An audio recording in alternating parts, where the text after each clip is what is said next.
جو لوگ کہتے ہیں حضور کو علم غیب نہیں تھا اور جو کہتے ہیں تھا، بدقسمتی سے دونوں نے ڈیفینیشن علیحدہ کر لی۔ جو ڈیفینیشن نفی کرنے والوں نے کی ہے اس کی وجہ سے، اس کے اعتبار سے واقعتاً نہیں تھا۔ انہوں نے ڈیفینیشن یہ کی ہے، تعریف یہ کی ہے، وہ علم جو خود حاصل ہو جائے، اللہ کا عطا کردہ علم جو ہے وہ کہتے وہ غیب نہیں ہے۔ تو وہ بھی مانتے ہیں کہ ہر علم جو حضور کو حاصل ہے وہ اللہ کا عطا کردہ۔ میں سائی والی میں یہ سارے مرحلے میں نے طے کیے نا اپنے زمانہ طالب علمی میں۔ مولانا منظور احمد شاہ صاحب ہیں سائی وال میں ایک، میں ان کے پاس حاضر ہوا۔ میں نے کہا جی یہ مسئلہ کیا ہے علم غیب کا، مجھے ذرا سمجھائیں۔ انہوں نے ایک کتاب اپنی نکالی کہ دیکھیے صاحب، ہم حضور کے علم کے بارے میں یہ باتیں مانتے ہیں۔ حضور کا علم حادث ہے، قدیم نہیں ہے۔ حضور کا علم محدود ہے، لامحدود نہیں ہے۔ حضور کا علم عطا کردہ ہے، ذاتی نہیں ہے۔ میں نے کہا یہ تین باتیں اگر آپ مان لیں تو میرا تو جھگڑا کوئی نہیں آپ سے۔ ہوتا کیا ہے جب آئیں گے وعظ میں، خطابت میں، تو عالم ما کان وما یکون، اب الفاظ وہ استعمال کر جائیں گے۔ ایک واعظ ہے، عام مقرر ہے، واہ واہ ہوتی ہی نہیں، نعرے لگتے ہی نہیں، محفل میں گرمی آتی نہیں جب تک کہ ایسے مبالغے نہ کریں۔ لیکن وہ چیز لکھی ہوئی ان کے ہاں ہے کہ حضور کا علم حادث ہے، قدیم نہیں ہے۔ حضور کا علم محدود ہے، لامحدود نہیں ہے۔ حضور کا علم عطائی ہے، ذاتی نہیں ہے۔ ان تینوں چیزوں کے بعد کوئی بڑے سے بڑا وہابی اور بڑے سے بڑا اہل حدیث بھی انکار نہیں کرتا۔ باقی یہ بات جان لیجئے کہ غیب اور حضور یا شہادہ یہ در حقیقت عام انسانوں کے اعتبار سے الفاظ استعمال ہوئے۔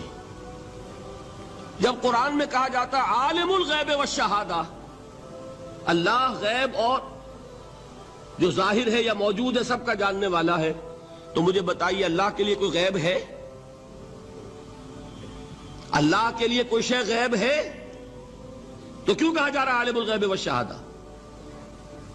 وہ ہمارے اعتبار سے کہا جا رہا ہے، جو تمہارے لیے غیب ہے اللہ اس کو بھی جانتا ہے، اور جو تمہارے سامنے اللہ اسے بھی جانتا ہے۔ اللہ کے لیے تو کل شہادہ ہے، کسی شے کا لا یعزب عنہ مثقال ذرۃ فی السماوات والارض، آسمانوں اور زمین کا ایک ذرہ بھی اس سے غائب نہیں ہوتا۔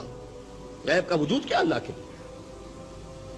تو یہ الفاظ مستعمل ہیں ریلیٹو ہمارے اعتبار سے، اور ہمارے اعتبار سے جو شے غیب ہے اس میں سے ایک حصہ اللہ دیتا ہے نبی کو، تبھی تو نبی بنا۔ فرشتے کو دیکھا، فرشتہ ہمارے لیے غیب ہے۔ جنت دکھائی کہ نہیں دکھائی، ہمارے لیے غیب ہے کہ نہیں ہے۔ دوزخ کا مشاہدہ کرایا کہ نہیں کرایا، ہمارے لیے وہ غیب ہے کہ نہیں ہے۔ جو چیزیں ہمارے لیے غیب ہیں انہی کے پردے اللہ کچھ اٹھاتا ہے، کل غیب نہیں۔ کل غیب کا علم ہو جائے گا تو وہ شرک ہو جائے گا۔ کل کا لفظ جہاں آیا شرک ہوا۔ جب آپ کہہ رہے ہیں محدود ہے، لامحدود نہیں ہے، تو کل کا لفظ استعمال نہیں کر سکتے۔ لیکن غیب میں سے کچھ علم دیا گیا تبھی تو نبی بنا، ورنہ میرے اور نبی میں فرق کیا ہوا پھر؟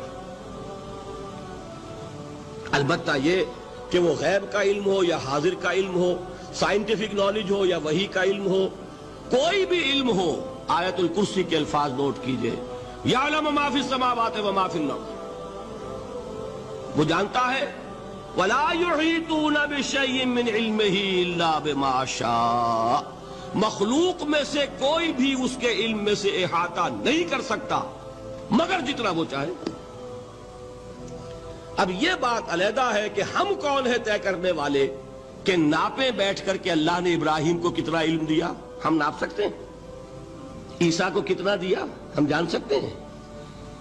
تو ابراہیم کا، موسیٰ کا، عیسیٰ کا نہیں ناپ سکتے تو محمد رسول اللہ کا کہاں ناپیں گے؟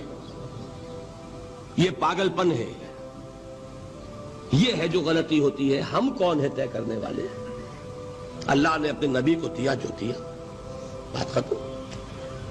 کل نہیں کہیں گے، کل کہا شرک ہو جائے گا، ذاتی کہا شرک ہو جائے گا۔ عطائی ہے،